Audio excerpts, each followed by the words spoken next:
Baik, selamat datang, selamat malam saya ucapkan kepada semua rakan-rakan FB. Jadi sambil-sambil kita berehat di malam minggu, kan, menikmati hari minggu, kan, berehat bersama keluarga, berehat bersama uh, orang-orang yang tersayang. Sambil-sambil itu mari kita sama-sama join live FB kami untuk membincangkan tentang satu tajuk. Kalau tengok dekat depan tu ada satu tajuk tu, katakanlah siapa besar, manusia atau kerengga. Nanti akan dibahaskan lagi apa sebenarnya uh, isi tajuk ni.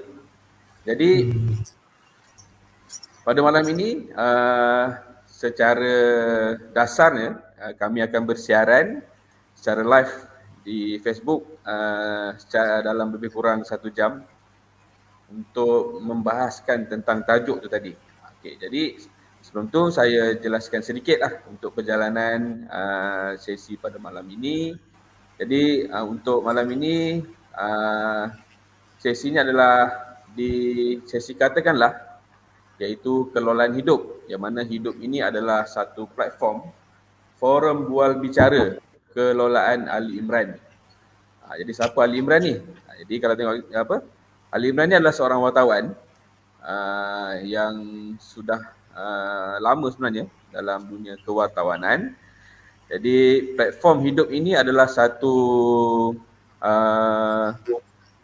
platform yang dibuatlah oleh beliau sendiri, oleh Ali Imran, forum untuk berbual kan, ataupun melalui satu forum bual bicara yang mana projek ini sendiri dikelolakan oleh beliau dalam usaha menaikkan suara masyarakat biasa yang cakna dengan situasi semasa. Jadi ini satu platform lah untuk, kalau apa kata bahasanya sekarang ni netizen kan, kita ada satu platform hari ni, kita nak suarakan pandangan kita yang cakna dengan situasi yang berlaku dekat luar pada hari ni kan, yang kita lihat yang ini di sekeliling kita lah. Jadi ini satu platform. Jadi secara ringkas pada malam ini kami menjemput dua orang panel yang akan membicarakan tentang tajuk ini. Tajuk dia tadi saya dah sebut tadi.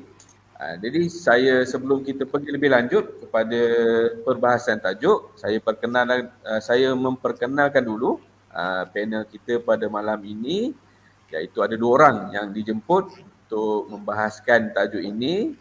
Yang pertama iaitu saudara Ali Imran sendiri, yang lebih selesa lah dikenali sebagai Imran, seorang wartawan, dan seorang lagi Cik Abdul Rahman. Jadi saya nak minta sebut sedikit lah daripada saudara Imran untuk memperkenalkan diri secara ringkas dalam tempoh 1 minit. Okey, 1 minit. Boleh. Baik, nama saya 1 minit je, jangan lebih. Saya wartawan selama 10 tahun, suka tengok masyarakat, suka ambil tahu tentang apa yang berlaku di sekitar kita. Lama saya berjalan di sosial media menggunakan nama Wartawan Awam, dan hari ini saya gerakkan satu lagi platform namanya Hidup. Tujuannya hanya untuk jadi satu platform baru, sebab wartawan banyak cerita tentang kewartawanan lah biasanya. Jadi saya sukalah nak ajak masyarakat tengok juga perkara di sebalik situasi yang berlaku pada masyarakat, dan harapnya kita boleh sama-sama bincang. Dan memang seperti yang disebut oleh Saudara Sukri tadi, platform ini tak fokus kepada cari orang yang besar-besar. Kita fokus nak dengar cerita orang biasa-biasa, dengan harapan orang biasa tu boleh kongsi kisah-kisah hidup dia dan kita boleh pelajaran. Okey, itu saja dari saya. Kembali kepada host. Okey, sangat menempati masa. Kurang 1 minit. Okey. Baik, seterusnya saya mempersilakan panel kedua kita pada malam ini yang dikenali sebagai Encik Abdul Rahman. Jadi secara ringkasnya, Encik Abdul Rahman ni adalah seorang penceramah bebas dan juga bergerak sebagai aktivis sosial dan politik. Antara aktiviti yang beliau lakukan antaranya adalah pernah beberapa kali mewakili wilayah Persekutuan Labuan. dan negeri Sabah. So beliau ni adalah orang Sabah lah. Dalam melakukan program di bawah kementerian dan jabatan dalam bidang kewangan, pentadbiran dan pembangunan sumber manusia. Satu lagi, antara aktiviti juga yang dilakukan iaitu konsultan. Beliau juga adalah sebagai seorang konsultan dan penceramah model keusahawanan. So beliau ni boleh dikatakan businessman jugalah. Berpengalaman luas sebenarnya dalam dunia perniagaan, banyak buat coaching kan tentang perniagaan, tentang keusahawanan. Jadi saya nak minta sikitlah daripada Encik Abdul Rahman ataupun lebih selesa dipanggil Saudara Eric untuk memperkenalkan diri. Mungkin audien kat luar sana tu nak tahu juga ni siapa Saudara Eric ni. Silakan. Baik. Wah, luar biasa kan pengenalannya. Jadi saya tiada 1 minit Terus saja. Jadi nama saya Abdul Rahman bin Abdullah, berasal dari Kota Kinabalu, Sabah. Seorang konsultan perniagaan, aktif dalam aktivis sosial. Saya juga selalu mengadakan ceramah-ceramah umum. Dan untuk pengetahuan, saya juga ini sebenarnya seorang mualaf. Jadi biasa sebelum ini dipanggil dengan nama Coach Eric. Jadi jangan terkejutlah kalau saya lebih selesa dipanggil Eric kan di sekitar. Mungkin di kalangan netizen ramai yang kenal saya dengan nama Eric. Kan? Itu sedikit 1 minit daripada saya. Kembalikan kepada host. Terima kasih. Macam kurang 1 minit tu. Okey, baik. Okey, itu dia kan sedikit perkenalan daripada Saudara Eric ataupun nama sebenarnya Encik Abdul Rahman. Beliau ni boleh dikatakan seorang yang berpengalaman luas lah dalam bidang keusahawanan dan banyak buat coaching. Okey. Baik, jadi pada malam ini saya nampakkan sedikit perjalanan bual bicara kita ni. Sebenarnya secara santai je kan, secara santai membahaskan tentang satu tajuk kan, melibatkan 2 orang yang berpengalaman luas. Seorang tadi Saudara Imran sendiri sebagai seorang wartawan dan seorang lagi Cik Abdul Rahman sebagai seorang yang aktif sebagai aktivis sosial. Jadi topik kita pada hari ni iaitu siapa besar, manusia atau kerengga. Jadi apa sebenarnya yang nak dibahaskan tentang manusia dan kerengga ni, apa nak kita nak nampak kan. Jadi nanti akan dibahaskan oleh 2 orang panel kita ni. Okey. Jadi isi penting sebenarnya forum ni adalah membawa satu konsep ataupun idea bahawa manusia itu adalah makhluk mikro dalam ekosistem alam semesta. Kan? Walaupun secara fizikalnya kalau kita bandingkan manusia dan kerengga ni, secara fizikal ni manusia tu besar lah kan, kerengga tu kecil. Tetapi secara keseluruhan, secara dalam ekosistem alam semesta, manusia ni sebenarnya makhluk yang kerdil berbanding dengan makhluk-makhluk yang lain kan. Okey, jadi ini akan dibahaskan oleh 2 orang panel kita pada malam ni. Jadi saya tak nak ulas panjang, saya terus nak pergi kepada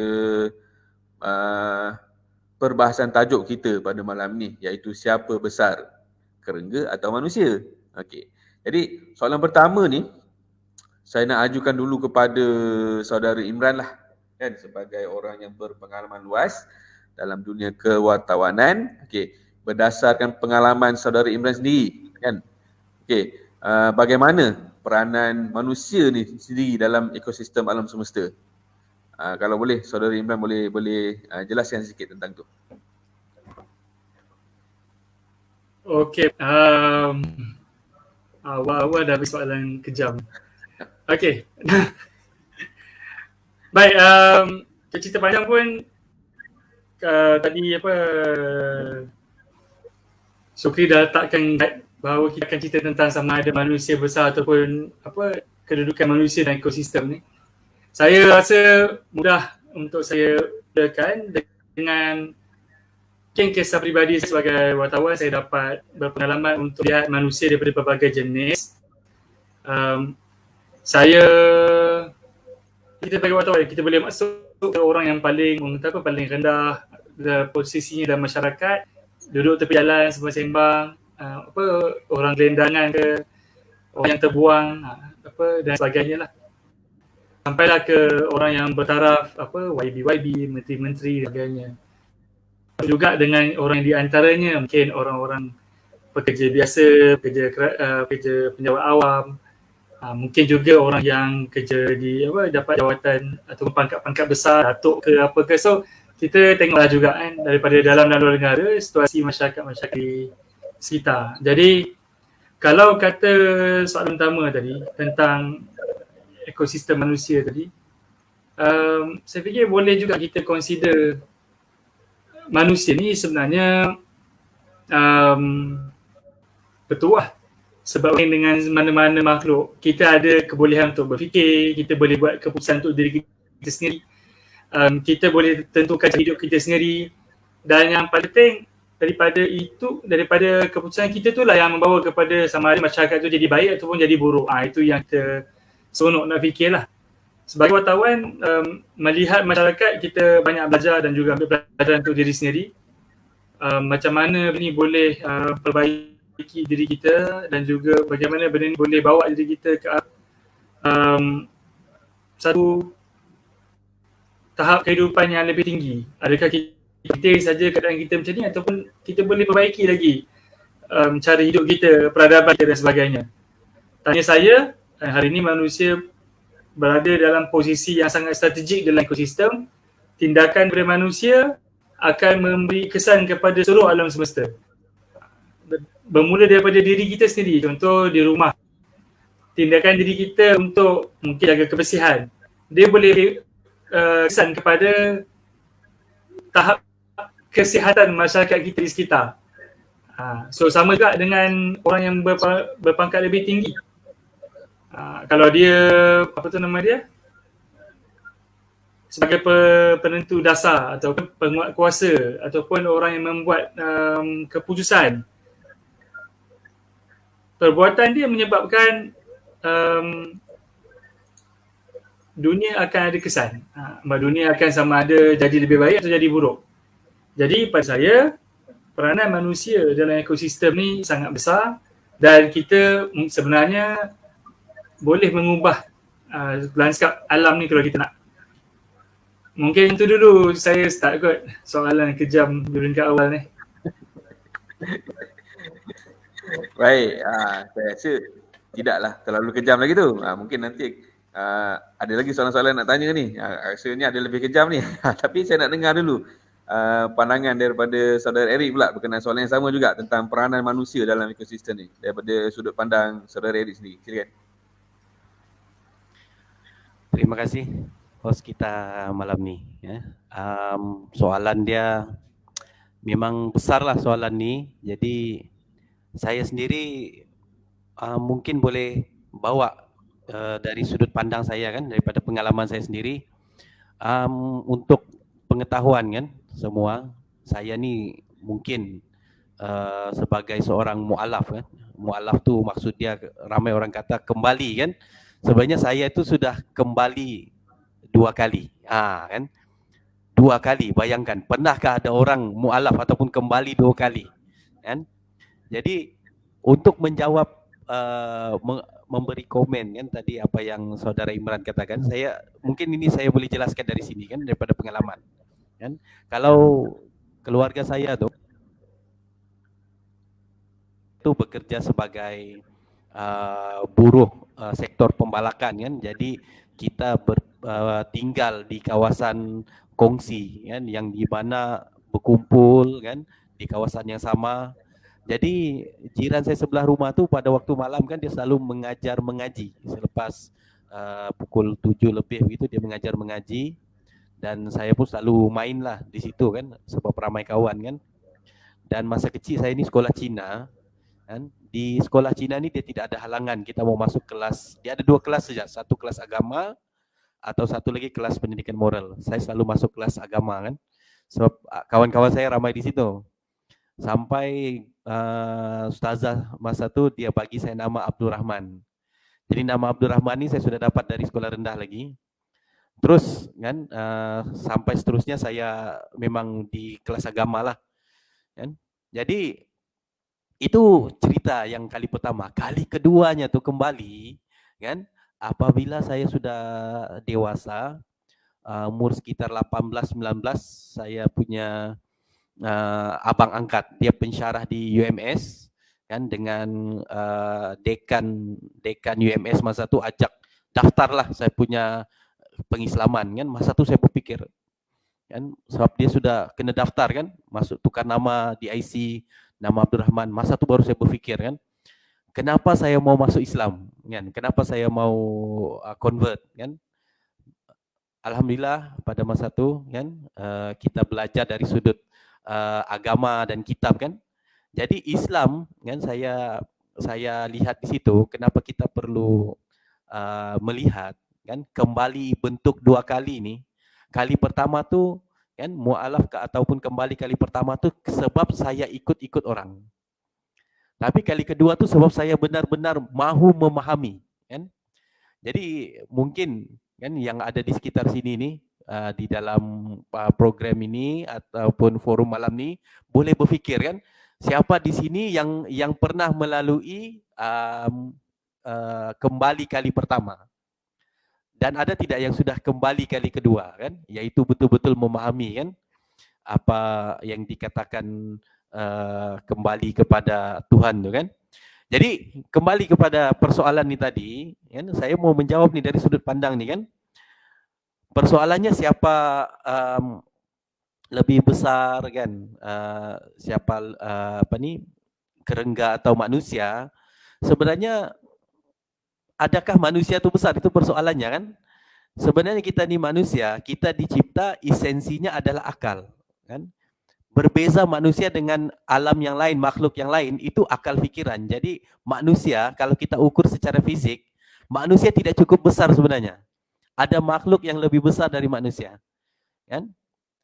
Tapi dari segi kenapa penciptaan manusia, kan, itu kita katakan tadi kelebihan manusia akal pikiran. Kalau kita mau ukur besar atau tidak, kita guna ini. Nah, ini persoalan kita, kan.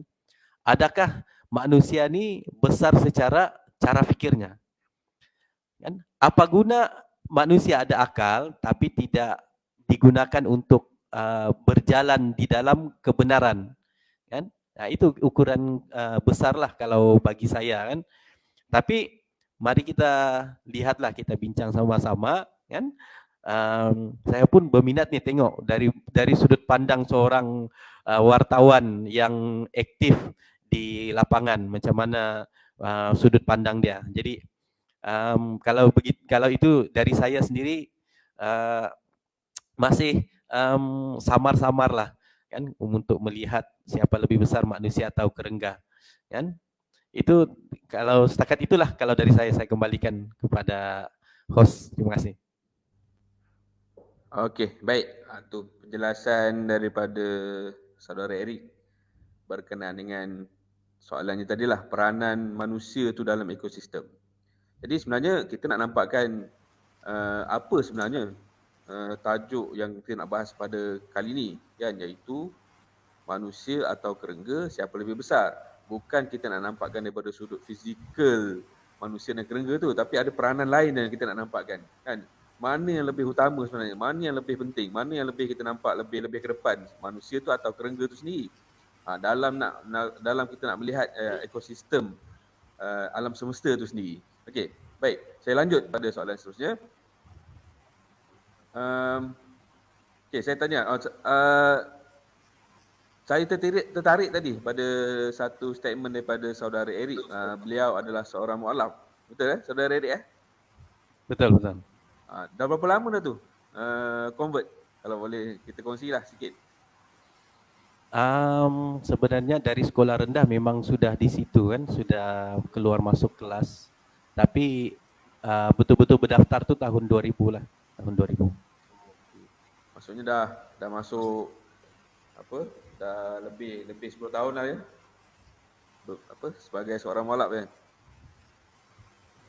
Baik, saya lanjut kepada soalan yang selanjutnya ni, dan terkait juga dengan tajuk ni tadi, melibatkan juga, kan, siapa yang lebih besar ni, kan. kerengga atau manusia daripada sudut pandang saudara Imran sebagai seorang wartawan dalam dalam kita punya ekosistem kehidupan alam semesta ni sendiri. Okay, silakan saudara Imran. Okey, baik. Kalau cerita tentang dalam segi ekosistem kehidupan manusia, saya macam dah sebut di awal tadi, manusia masih lagi berada di posisi yang besar, posisi yang penting. Sebab apa yang manusia buat bagi impact pada alam itu saya rasa tak boleh nak disangkal lah. Kalau saya tak tahu Eric tadi dia punya hujah dia kata manusia ni ditentukan berdasarkan akal fikiran. Kita memang gunakan fikiran kita pun. Kalau kita tak gunakan fikiran kita takkan mencapai kemodenan yang seperti kita dapat pada hari ini. Jadi cerita tentang kalau Eric nak bandingkan manusia dengan binatang ataupun tumbuhan-tumbuhan ekosistem lain, saya berpendapat manusia dia ada fungsi dia dalam kehidupan. Kalau kita tarik dia segi peribadi, semua orang ada tujuan dia. Ada yang nak capai kejayaan, ada yang nak capai kesenangan, ada yang nak capai keharmonian hidup, ada yang nak itu, ada yang nak ini. Kalau ia pun dekat kata-kata daripada Allah pun, Allah kata manusia tu diciptakan tak lain dan tak bukan untuk mengabdi ataupun beribadah kepada dia. So kalau kita cerita tentang beribadah mengabdi tadi, manusia boleh je mengabdi dengan cara yang mengetahui hubungan dengan Allah kan kita, ataupun hubungan dengan Tuhan kan kita urusan kita sendiri lah. So patah balik pada situasi tadi kan, Eric mungkin pengalaman di segi katanya tadi 2 kali tadi menjumpai jalan kehidupan. Saya tengok dari aspek praktikal, dari segi cara manusia bergerak atau cara manusia bekerja, cara manusia beroperasi dalam kehidupan ni, manusia takkan lari daripada keperluan untuk membuat keputusan. Jadi keperluan untuk membuat keputusan tadi adalah berdasarkan pada ideologi yang kita pegang pada waktu tu. Hari ni punya ideologi banding dengan ideologi mungkin 20 tahun, 30 tahun, 50 tahun beza. Mungkin kalau tadi Eric nak hujah tentang akal fikiran manusia, mungkin kat situ lah. Manusia ni akal fikiran berubah sesuai dengan masa. Kalau mungkin tadi banding dengan binatang-binatang lain, kalau hari ni kita topik kita kerengga ni kan. Kerengga ni daripada dulu macam tu sampai sekarang pun macam tu. Tolak tepi kerengga dalam cerita Ant-Man. Tu je lah lain. Tapi kalau kerengga yang basic memang macam tu lah kehidupan dia. Dia sampai bila-bila pun Weaver Ant ni dia punya sifat dia kecil tapi dia cukup sakit lah kalau dia gigit kita. Dan kalau saya tanam pokok kat tepi rumah tu, tadi tengok sawi tu ada ulat-ulat, tapi bila datang si kerengga ni dia settlekan semua ulat-ulat tu. Maksudnya mungkin ada satu sistem ataupun ekosistem simbiosis antara kerengga tadi dengan pokok untuk memusnahkan perosak yang datang kepada dia.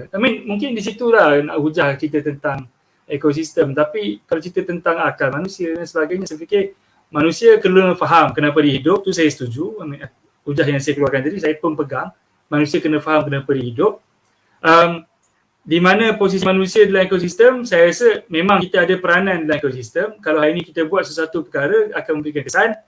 Kita tengok pada alam sekitar, kita hari ni kalau dulu sakit hati lah kau naik Cameron Highland tak sejuk dulu. Saya tak tahu lah kalau Kota Kinabalu Gunung Kinabalu tu macam mana kan.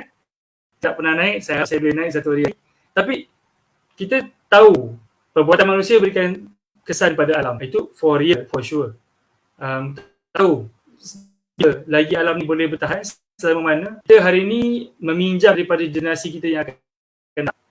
Kalau kita buat benda yang generasi kita akan benci kita, tu saya faham. Tapi hari still, kalau kata dari segi posisi manusia berada di posisi yang penting dan juga yang strategis untuk merencanakan alam semesta atau bumi lah, alam semesta belum sampai kemari lagi kita, tapi bumi, at least bumi. Ataupun tempat kita tinggal, daerah tempat kita tinggal, kampung, rumah, tempat kita tinggal. Baik, tu dulu kot. Eric macam marah itu muka dia kan. Okay. Jadi kalau kat sini saya nampak saudara Imran ni dia lebih nampak berat ke arah manusia tu sendiri yang lebih besar, betul kalau ulasan daripada saudara Imran tadi lah. Taklah buat bulat keputusan itu, tapi saya pendapat kita tak boleh tolak lah bahawa manusia ni peranan dia besar dan dia dia ada weightage yang sangat penting dalam dunia ni, walaupun dia satu daripada banyak makhluk. Contohnya kita ada banyak makhluk, kita ada ikan paus, kita ada gajah, kita ada manusia, kita ada kerengga, kita ada semua. Kalau kita nak line up macam tu, ya memang manusia ni salah satu daripada makhluk, tapi positioning makhluk tadi, kalau kata Allah pernah kata diciptakan manusia ni untuk menjadi khalifah, untuk menjadi penjaga alam semesta, itulah peranan. Sebab tu saya cakap dia mempunyai posisi yang strategis dalam ekosistem alam semesta ni. Taklah saya kata manusia ni lagi besar ke tidak, tapi poinnya kita kena faham kat situ. Ada peranan penting yang manusia kena mainkan. Itu. Boleh ke tak boleh lagi? Okey, tak apa.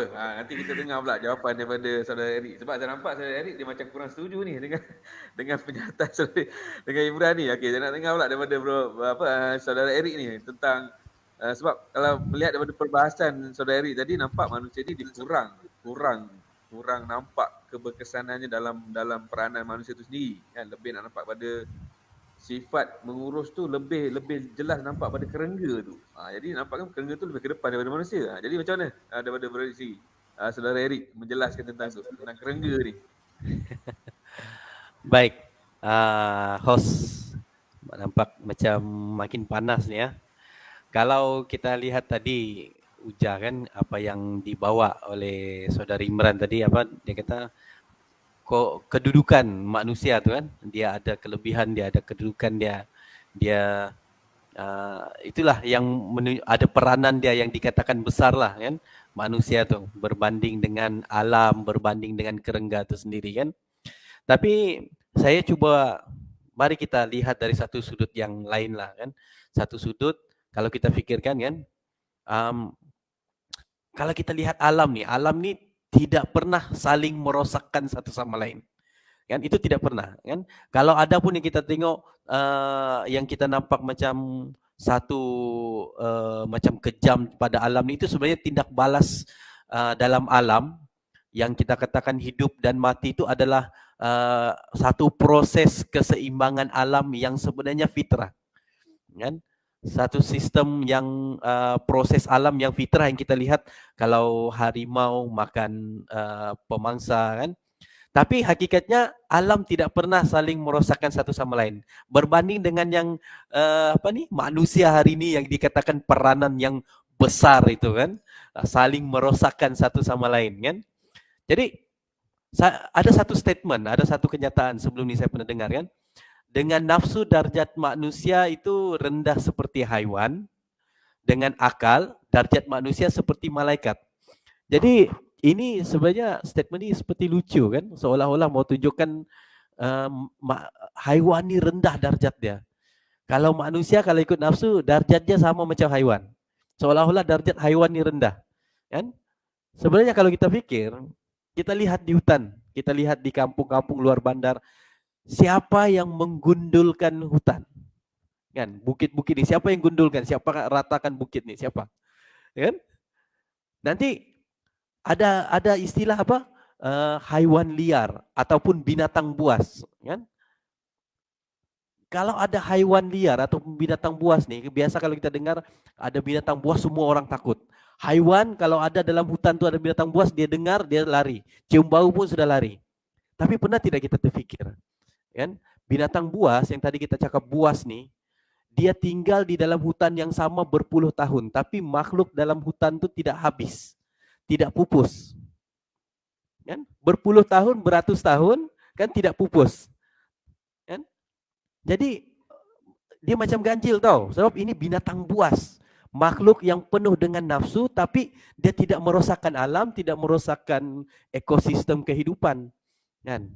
Jadi ini coba kita pikirkan, siapa yang sebenarnya mempunyai potensi untuk menggundulkan hutan, membuatkan makhluk alam itu pupus, siapa? Kan ini yang kita sebut tadi besar tuh kan, manusia yang besar, kan? Peranan yang besar. Ini semua dia buat. Kalau kita masukkan manusia ke dalam hutan yang ada binatang buas tadi, kan? Hutan, bukit, bukau, haiwan semua habis. Kan? Kita boleh simpulkan sebenarnya manusia nih lebih buas daripada haiwan. Pernyataannya tadi itu kan kalau kita lihat saya pernah dengar dalam kitab tuh dia kata manusia tuh kan bila dia ikut hawa nafsu sebenarnya dia lebih teruk daripada haiwan. Kan? Jadi kenapa dia lebih teruk? Sebab hawa nafsu dia mengawal akal dia. Kan? Dia mempunyai kemahiran, punya akal, tapi digunakan untuk mengaut lebih banyak keuntungan. Nah inilah yang kita katakan tadi, besar. Kan? Tapi ini betul juga lah, saya tengok satu sudut lain kan betul, kata saudara Imran tadi itu kan, manusia tuh punya peranan sebagai penggarap lah mungkin, kan sebagai penggarap, sebagai yang boleh mengawal kan. Sebenarnya kan tidak adakah kan manusia itu pernah hidup seimbang kan atau selari dengan alam yang kita lihat kan. Manusia ini setakat ini kalau kita bincangkan dia hanya kita keluarkan merosakkan alam, merosakkan itu, merosakkan ini kan. Tapi tidak pernahkah kita lihat kan macam mana kan?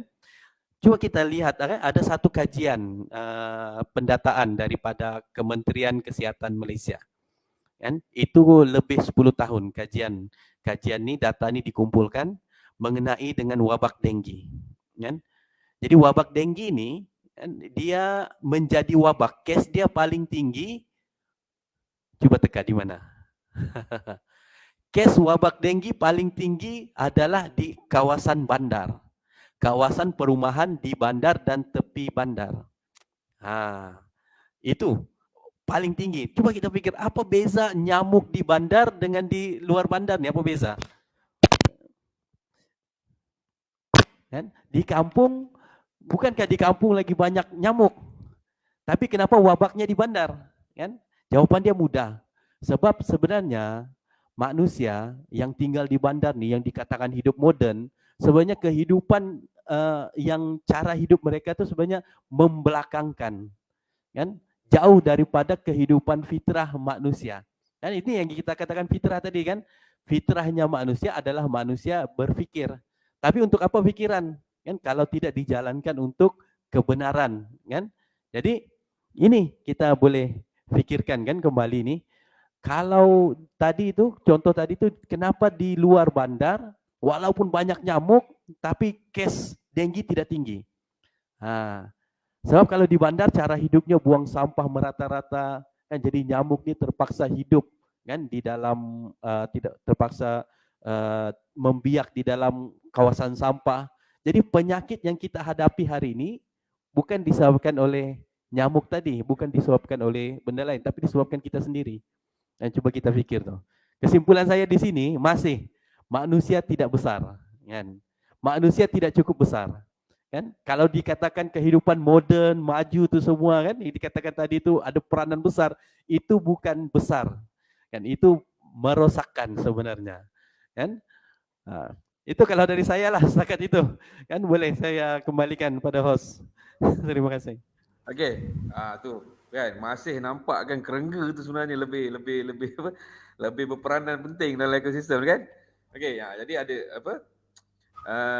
Dari dalam dua hal ni kan, antara saudara Imran dengan saudara Eric kan ada part-part yang kita boleh nampak lah kan, daripada sudut manusia tu memang manusia tu berperanan besar dalam mengolah bumi itu sendiri, mengolah alam semesta kan. Kerengga tak ada kaitan dalam pembangunan, dalam apa, tapi daripada sudut fitrah kejadian lah kita nampak kan, dari sudut fitrah haiwan tu lebih mengikut kepada kejadian tu tadi kan, tidak melanggar, tidak melakukan kerosakan.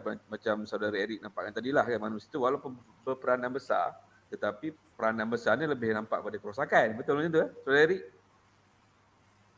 Kan, jadi kat situ yang kita nampak ada konflik lah ni. Ini dah mula ada konflik ni kan, dah mula berlawanan ni antara saudara Eric dengan saudara Imran ni. Okey, baik. Okay, sebelum kita lebih lanjut lagi pada perbahasan kita pada malam ni, jadi setakat ni kalau kita melihat di live kita ada 88 mata yang memandang. Okey, jadi silakan teruskan like, share FB kita pada malam ni. Dan juga silakan kalau lihat di ruangan komen tu ada satu pautan yang dilampirkan, dan sudilah kiranya klik pada pautan itu tadi untuk mengisikan maklum balas untuk penambahbaikan kami pada masa akan datang. Jadi kami akan usahakan untuk adakan live ni secara berkala kan, secara berterusan dengan panel-panel yang ada hari ini untuk membahaskan tajuk-tajuk yang kita kira bermain dengan situasi semasa lah. Baik. Jadi agak panas sangat ni kan, sebab kita masih belum jumpa titik temu ni kan, masing-masing tengah mempertahankan stand masing-masing kan. Kalau saudara Imran dia mempertahankan manusia tu lebih besar kan, kalau saudara Eric dia mempertahankan kerengga tu lebih besar. Jadi hari ni kita bukan nak nampakkan daripada sudut besar fizikal tu, tapi peranan kerengga tu sendiri. Okey, baik. Ni pada saudara Imran sendiri. Okey.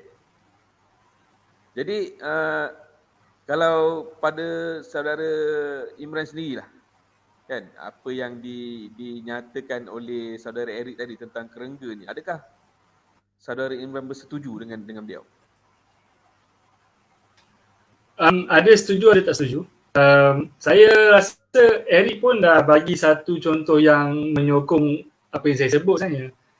Dia cerita tentang harimau, singa dalam hutan tapi tak pernah habis binatang kat situ. Dia mungkin lupa kita pun ada manusia duduk dalam hutan punya lama, tapi sumber dalam hutan tak pernah habis juga. Tapi dalam masa yang sama kita juga ada manusia yang macam Eric sebut tadi. Dia masuk hutan, dia tak masuk, dia hantar orang dia masuk, tahu-tahu dia kata semua benda. Saya sendiri pun pernah buat satu liputan tentang pembalakan yang amat menyedihkan di Pahang sampai habis hulu tembeling. So ketika saya buat liputan tu, kita sampai dihalang oleh geng pada waktu tu. Tak nak bagi masuk kawasan yang mereka tarah. Dan yang paling menarik adalah orang yang tinggal di Hulu Tembeling pada waktu tu hidup selama ni okey saja. Air ada, dia orang ambil air sungai tau. Dia tak gaduh nak ambil air pack macam kita makan yang kita duk ambil bayar bil bulan-bulan. Air dia jauh lagi bagus daripada kita, tapi kerana ada pembalakan di situ, habis anak-anak sungai semua rosak. Bila anak sungai ditimbus-timbus, akhirnya kita boleh tengok air tu jadi keruh. Orang yang minum air dah jadi air keruh lah dekat dalam kawasan hutan tu. So ada dua jenis manusia kat sini. Saya boleh kata manusia terbahagi kepada dua jenis yang besar. Yang kat tengah ni kita tak kira lah. Yang satu, yang tadi yang saya kata, dia duduklah dengan alam macam mana pun dia akan okey. Dia tahu peranan dia punya setakat yang perlu, dia tahu dia sebahagian daripada ekosistem tadi. Kita maklum lah, saya mungkin di Sabah lagi banyak kumpulan-kumpulan begini. Yang satu benda yang kita kena faham juga, ada betul manusia rakus.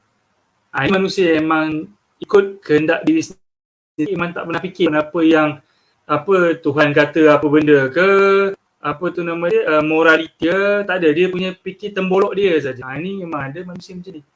Ini yang saya masukkan tadi, yang dia ambil sebanyak-banyaknya daripada generasi hari ini sampai orang ataupun anak cucu kita ke depan akan bagi kita satu hari nanti. Jadi kalau kata manusia atau tidak, saya akan tone down sikit lah.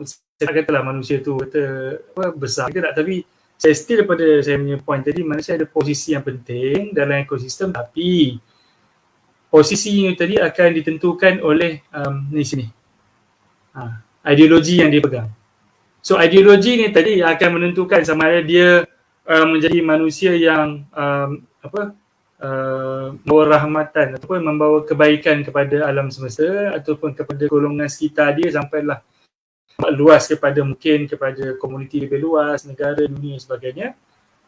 Dan boleh jadi kerana ideologi ni jugalah dia akan menjadi manusia yang merosakkan serosak-rosaknya.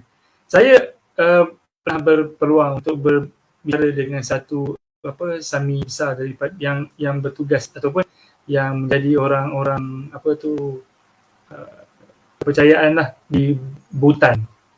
Kalau saudara-saudara mau tahu, Bhutan ni satu negara yang berbeza daripada negara-negara dunia. Kalau kita Malaysia ke Indonesia ke Thailand ke Singapura ke Amerika ke, kita bandingkan kita punya kemampuan ataupun kehebatan negara kita berdasarkan kita punya GDP ataupun kita punya pengeluaran, kadar pengeluaran dalam negara kasar kita. Tapi di Bhutan dia tak kira tu semua. Dia cuma kira dia gross National Happiness Index. Dia ada indeks kegembiraan. Dia tak kira, dia ambil tahulah juga tentang keperluan kemajuan dan sebagainya. Tapi dia yang lebih penting pada Raja Bhutan adalah sejauh mana rakyat dia gembira. So saya fikir ini ideologi yang benar lah. Sebab kenapa orang gembira? Orang sihat, orang rasa dia punya keperluan, hak-hak dia dipenuhi, orang rasa dia punya makan cukup, orang rasa dia tidak rasa terseksa dengan kehidupan sekarang. Macam hari ni saya boleh kata saya sendiri pun rasa terseksa sebab tak tahulah kan, kalau tertinggal kunci kat depan rumah pun rasa macam takut orang masuk rumah anytime. So macam tu lah kita risau. Apatah lagi kalau pergi kedai, masuk kedai tertinggal kunci kat motor, fikir motor tak ada dah lepas tu. Bila ada tu, Alhamdulillah, nasib baik ada lagi yang macam tu. Jadi ini benda yang saya fikir kita kena tengok lebih dalam. Meletakkan satu blanket statement pada manusia, saya rasa tak kena. Tapi yang paling penting adalah sejauh mana manusia tadi sini dia punya ideologi tadi akan menentukan perbuatan dia. So kalau manusia yang tadi bersifat rakus, itu pada saya memang rendah lah posisinya. Pada saya mungkin orang yang paling kaya, tapi pada mata saya dia tetap orang yang paling tak berguna pun, paling merugi.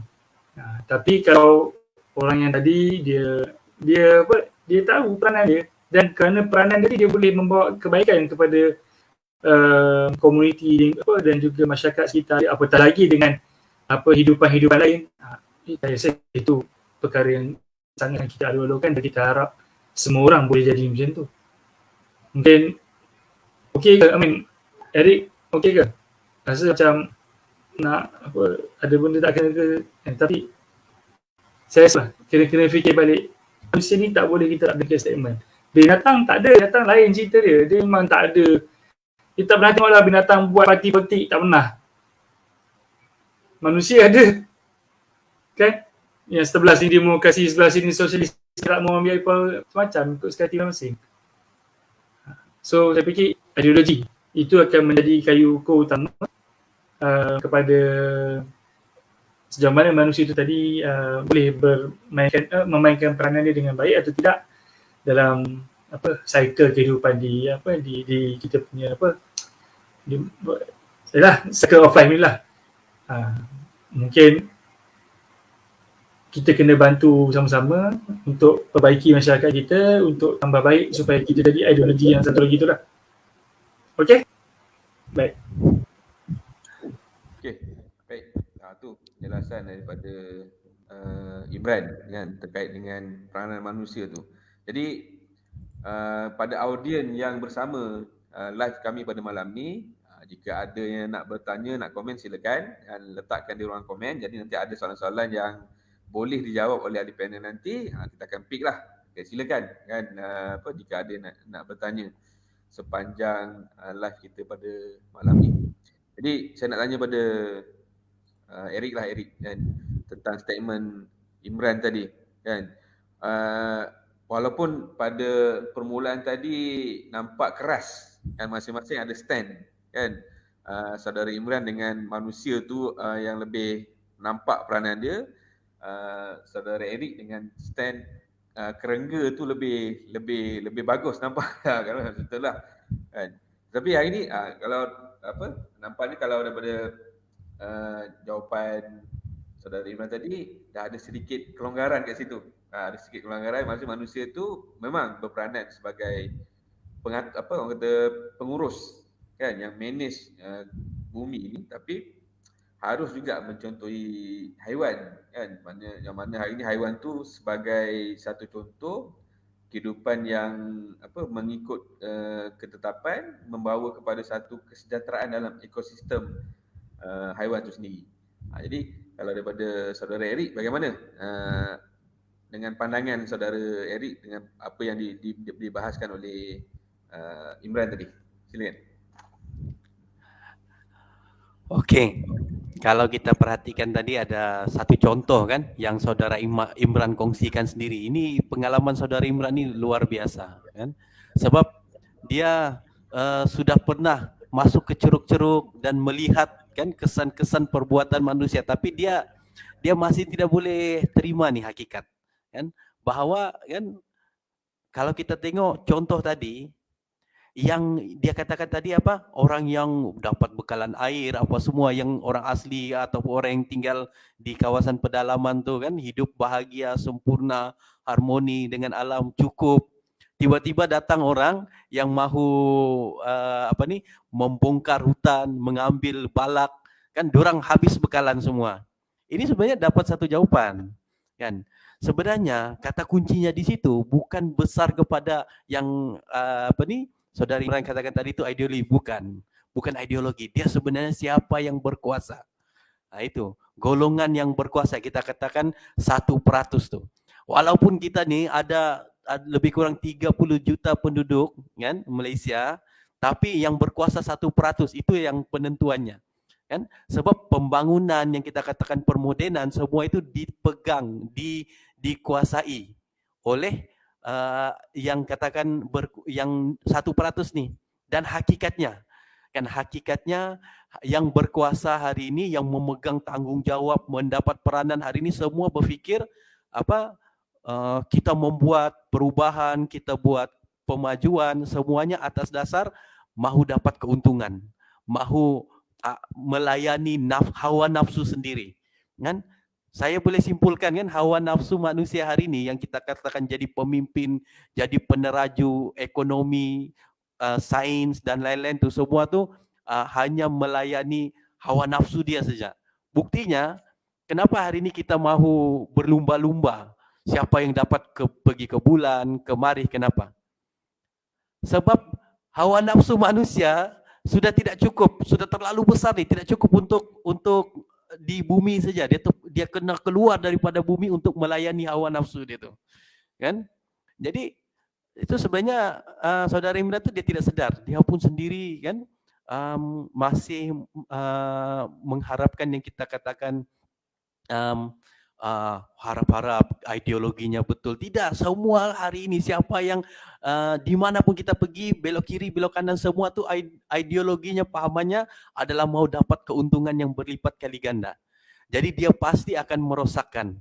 Kan? Buktinya hari ini, kan kalau kita lihat di sekitar kita hari ini, kan yang berkuasa, walaupun kita nih 90% rakyat Malaysia, yang tinggal 10% tuh yang berkuasa, 90% nih kita semua mahu keamanan, mahu kestabilan, mahu pemikiran yang aman saja, yang harmoni. Tapi yang 10% yang ada di atas nih, itu yang membentuk politik, ekonomi, sosial kita semua. Kan? Kalau orang ini kan tidak menjalankan satu cara kehidupan yang kita katakan harmoni, yang fitrah, yang seimbang, kan? Ini sebenarnya alam juga akan turut bertindak, kan? Alam juga akan berlaku ketidakseimbangan, alam juga akan keluar daripada ketidakseimbangan, kan? Kita sendiri hari ini akhir-akhir nih, mutakhir nih kita lihat berita sana sini. Kalau berlaku bencana alam, itu berlaku bencana alam yang luar biasa. Kan yang tidak pernah berlaku sebelum ini sedang berlaku. Kan saya ada seorang kenalan nih pakcik tua kan, umur di sekitar 80 tahun. Dia cerita saya kalau banjir seumur hidup dia, banjir tuh dia pernah berlaku 3 kali saja, banjir besar. Dan berlaku pun 3 kali itu dalam sekitar 20 tahun kan baru berlaku sekali. Hari ini kan dalam 1 tahun ada 2-3 kali. Kan boleh tengoklah di sana kan, kalau di bandar besar sudah berlaku banjir besar kan. Nanti kalau kita lihat hari ini apa yang berlaku kan, wabak penyakit hari ini berskala dunia. Kita harus sedar kan, kita harus terima hakikat. Semua ini berlaku bukan ini sebab salah kita sendiri. Kan kita yang menyebabkan berlaku ketidakseimbangan alam. Kan? Jadi yang kita sebut tadi ideologi yang positif, yang baik itu sebenarnya tidak berlaku sekarang. Kan yang berlaku tuh kan adalah hawa nafsu belakalah yang berada di atas. Kan? Jadi yalah dalam satu sisi yang lain kan kita katakan kerengga ataupun kita katakan tadi manusia lebih besar atau kerengga yang lebih besar, yang mana satu kan? Sebenarnya kerengga sebagai sebahagian daripada alam kan ini adalah akan mula bertindak keluar daripada ketidakseimbangan yang kita alami hari ini, COVID, ekonomi kan, ini semua kesan kan daripada cara hidup manusia nih yang saling merosakkan nih, keluar daripada keseimbangan alam nih kan. Akibat kita keluar, alam juga mula bertindak kan. Alam juga mula bertindak kan. Hari ini kita tengok alam keluar daripada titik keseimbangan, kita nampak kerosakan sana sini kan. Kata kuncinya adalah kan masih alam, masih geng-geng kerengga, geng-geng alam inilah yang lebih besar, sebab tujuan dia keluar supaya kembali, manusia ini kembali berfikir balik, sama ada kita mahu kembali kepada titik keseimbangan atau kembali hidup yang fitrah kita, atau terus hidup begini nanti kita akan hancur kan bersama dengan alam kan. Itu kalau dari satu sudut lah kan kita boleh perhatikan. Nah, itu saya kembalikan kepada host. Baik, masih lagi dengan stand kerengga tu ke depan masih lagi ya. Okey. Baik. Jadi kita lihat juga komen-komen daripada audien yang bersama pada malam ni. So saya bacakanlah beberapa komen daripada audien, antaranya daripada Firdaus Alif kan, manusia yang menyatu dengan alam baik dan manusia yang merosak alam tak bagus. Daripada Abdul Razak, okey, manusia ke kerengga yang besar? Tak ada jawapan yang konkret ke? Okey, nak tahu tu mana satu ni, manusia ke kerengga? Daripada Ricky DMI, manusia seharusnya menyatu dengan alam semesta, betul kan? Daripada Zurawan Surid, kerengga kecil tapi ikut fitrah manusia besar, tapi besar dengan kerosakan dan nafsu. Jadi saya sokong. Sokong mana ni? Sokong kerengga ke sokong manusia ni? Okay. Baik, daripada Nur Laililot. Okey, dulu saya tak suka kerengga. Saya sebagai seorang gardener baru menyedari bahawa saya memerlukan kerengga dalam kebun saya.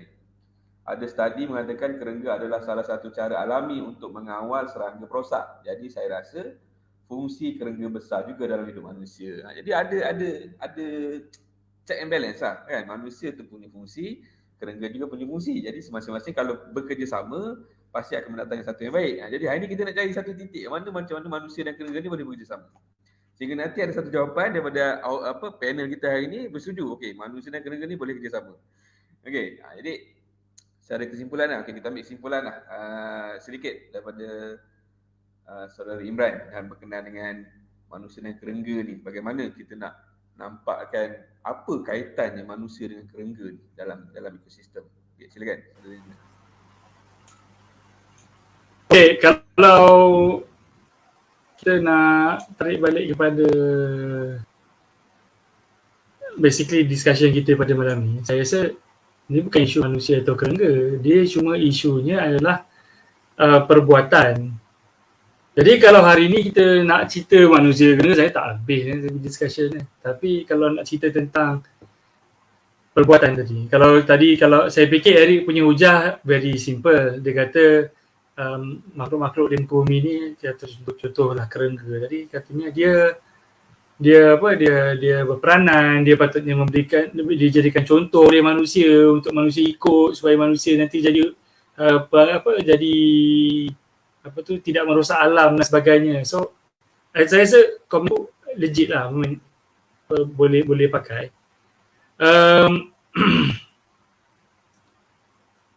Saya patah balik pada orang kata apa, to conclude the day ni pun mungkin masa dah cukup lah. Saya rasa dia bukan cerita manusia atau kerengga yang besar. Dia ceritanya tadi manusia hanya akan jadi besar. Besar ni kita ambil konteksnya tadi, besar ni dari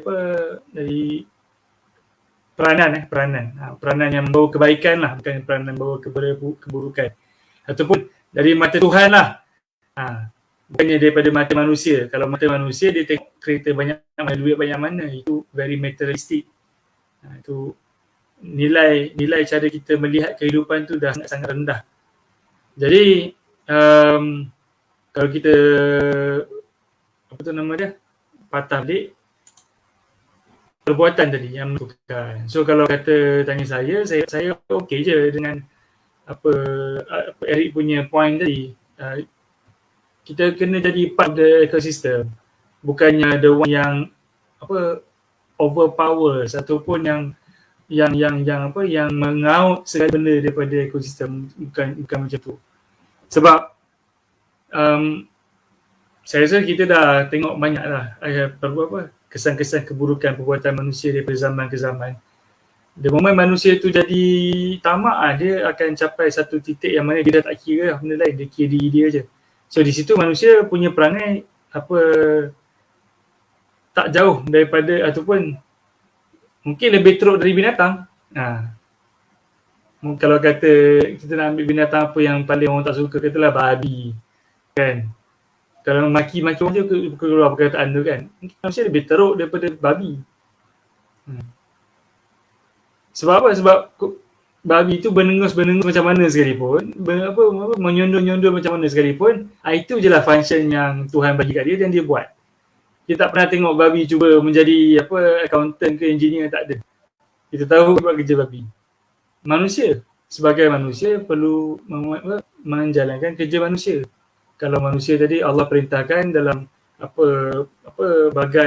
pelbagai ayat-ayat suci dalam kitab suci, banyak kali kita tengok Allah sentiasa memerintahkan, ataupun Tuhan sentiasa memerintahkan manusia untuk menjalankan fungsi sebagai penjaga kepada alam semesta ini.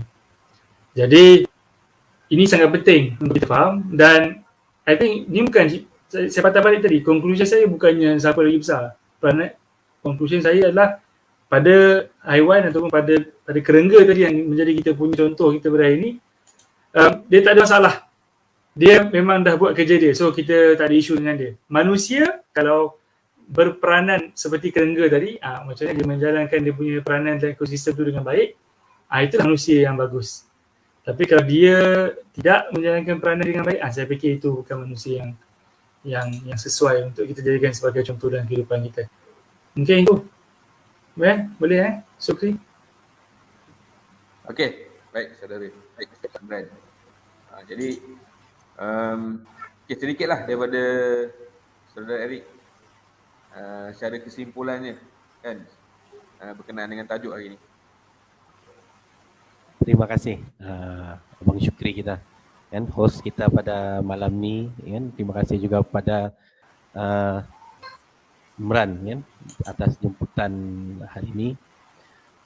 Kalau kita perhatikan walaupun tajuknya sangat terbuka kan dan banyak yang kita boleh masuk, panas jugalah perbincangannya. Kalau dari saya sendiri kan, ini persoalannya bukan siapa besar, betul ya. Saya sependapat lah.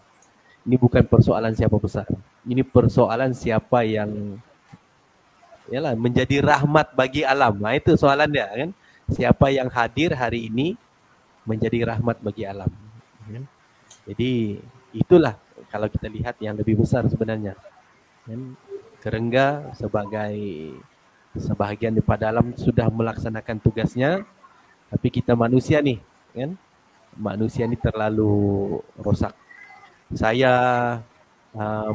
menyerulah kepada pendengar kan pada hari ini, kalau ada yang mendengar memahami kan bahawa sebenarnya yang berlaku kerosakan kan kita lihat keruntuhan, masalah kesihatan sosial kan, semua ini disebabkan oleh kan kita sendiri manusia.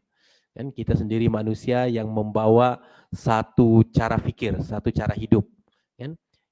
Yang saya menyeru ni adalah kan kalau kita merasa kita perlu bertindak kan, inilah masanya kan. Mari kita kan terus berbincanglah benda-benda macam ni supaya ke depan kita boleh sama-sama kan mencari jawapan yang tuntas untuk semua ni. Mungkin itu kalau daripada saya kan. Terima kasih, saya kembalikan kepada Abang Syukri, host kita malam ni. Terima kasih. Okey. Tu secara kesimpulannya kan, saling berkait. Walaupun secara fizikal ni manusia tu lebih besar, tetapi sebenarnya fungsi kerengga juga besar dalam ekosistem kan, masing-masing saling memerlukanlah kan. Kalau apa yang telah dibahaskan oleh panel kita pada malam ni kan, masing-masing memerlukan antara satu sama lain kan. Manusia perlukan kerengga, kerengga juga perlukan manusia. Jadi sebenarnya macam itulah. Jadi sebab masa sangat-sangat mencemburui kita kan, sedar tak sedar kita dah berlalu 1 jam sebenarnya, dah pukul 10, dah hampir pukul 10 dah pukul 10 dah pun, dah 1 jam kan, sedar tak sedar. Walaupun banyak lagi sebenarnya saya nak tanya ni pada panel kita, banyak lagi perbahasan-perbahasan yang nak ditanyakan kan. Saya rasa audiens juga nak tahu lebih lagi ni tentang apa yang dibahas pada malam ni. Jadi tak apa, untuk malam ni kita mungkin setakat ini dahulu. Jika ada soalan-soalan mungkin boleh kita ambil. Jika ada soalan lah daripada audiens yang nak bertanya, silakan dalam masa yang ada ni. Nanti jika ada peluang pada lain masa, kami akan adakan lagi perbahasan sebegini dengan menjemput panel-panel yang berpengalaman luas lah, seperti saudara Imran dan juga saudara Eric. Baik, jadi saya kira untuk perbahasan kita pada malam ni kita bersetujulah kan, manusia dan kerengga tu jika bekerjasama dia saling memerlukan antara satu sama lain kan. Walaupun fizikalnya kecil tapi peranannya besar dalam ekosistem kan. Kalau manusia tadi yang diletakkan sebagai pengolah bumi itu, ini secara kesimpulannya lah, kalau manusia tu dikedepankan sebagai seorang yang perlu mengolah bumi atau mengurus bumi, dia harus mencontohi kerengga kan, supaya ekosistemnya tidak hancur, tidak rosak, seperti mana kerengga tadi hidup sejahtera dalam ekosistem ni sebagai kerengga. Okey, baik, saya kira cukup setakat tu untuk malam ni. Jadi kalau boleh saya tanya pada panel kita, ada apa-apa nak tambah ke setakat ni daripada saudara Imran sebelum kita akhiri? Baik, bagi Eric dulu lah. Okey, saudara Eric, silakan. Saya sebenarnya rasa macam rugilah, tidak seronok sebab bagi 1 jam. Mungkin next time bagi tambah masa sikit kalau dijemput lagi lah oleh penganjur kita malam ni. Apapun satu penghargaan lah kan, sebab beri peluang kan suara dari Sabah kan, kita di sini untuk berkongsi apa yang kita alami sendiri kan di Sabah di sini. Mungkin yang kita katakan tadi, hidup boleh terus maju dengan cara fikir, dengan moto dia kan. Apa moto dia tu? Orang biasa-biasa dengan pemikiran yang luar biasa atau macam mana kan. Silakan kan, itu saja dari saya. Terima kasih, kita jumpa lain kali. Imran. Baik, saya kira setakat ini dulu kami dapat bersiaran untuk malam ni kan, sebab peruntukan cuma 1 jam. Nanti jika ada peluang kami akan bersiaran lagi pada lain masa. Harap audiens yang ada pada malam ni berpuas hati dengan perbahasan pada malam ni. Walau tak puas hati tak apa kan, kita tunggu untuk sesi yang akan datang, kita bahas lagi perkara yang sama. Okey. Jadi saya ucapkan selamat malam, selamat maju jaya kan. Kejap, sabar. Okey, sila. Ada lagi. Okey, sila. Saya nak habiskan dah ni. Buka floor Kak Eric tak tanya saya balik. Saya bagi hujan dah kat awal je tadi. Betul lah, saya lupa. Okey, sila saudara Imran. Okey, saya bukan ada nak conclude apa. Saya setuju bincangan macam ni, memang inilah tujuannya hidup ditubuhkan, dimulakan. Saya mungkin nak ambil peluang untuk sikit je nak promo. Ini adalah usaha yang kita, bukanlah saya yang buat, just matter of saya ada peluang untuk buat dan saya nak gunakan, mungkin saya nak invite orang saya pernah jumpa dalam perjalanan saya sebagai wartawan sebagainya untuk berkongsi cerita. So hari ni saya dapat saudara Eric kan, saya dapat saudara apa tu nama dia, Suzuki sebagai bantuan. So Eric nampak saya dengan Bro Eric belum settle lagi ni kan. Saya dengan Saudara Eric belum settle lagi ni. Mungkin kita akan buat next time. Tapi kita tengok macam mana station. Kita cuba bersiaran sekali. Mungkin kita akan ubah line up. Mungkin saya akan jadi tukang tanya juga. Sebab kita nak cuba. Kita pun namanya mencuba. Wartawan ni dia tukar tanya soalan. Dia tak dapat nak cakap. Sebab tu saya buat ni supaya saya boleh cakap. So, harap semua yang hadir seronok, dapat sesuatu, dan yang paling penting ada perkara positif yang dapat dibawa balik. Dan kita ada kekurangan di mana-mana, kita harap kita dapat yang menonton isi apa tu nama dia yang kita untuk Google Form tu supaya boleh nanti dijawab dan kita boleh perbaiki dari masa ke masa. Lain saya tak ada apa nak cakap. Saya harap teruskan mendukung kami di hidup dan semoga war-warkanlah kepada orang-orang di sekitar. Baik, over to you, Sukri. Okey, baik. Jadi diulang sekali lagi tentang apa yang Saudara Iwan pesan tadi. Kalau boleh dapat isi lah komen maklum balas dekat link yang disertakan tu untuk kami menambah baik pada masa akan datang. Jadi sehingga itu berjumpa lagi pada lain masa. Selamat berehat, selamat berhujung minggu, selamat malam dan selamat sejahtera. Bye bye. Jumpa lagi.